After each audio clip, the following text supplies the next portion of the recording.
This is the last day of the cruise. And on the last night, we pack up all our clothes, make sure everything is out of the drawers, out of the bathroom.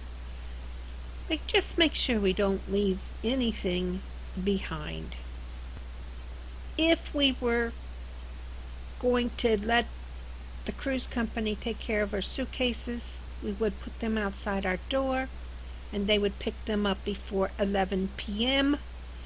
and they would be ready for us when we are ready to leave. However, we have a van coming for us from the hotel, so we are handling our own suitcases.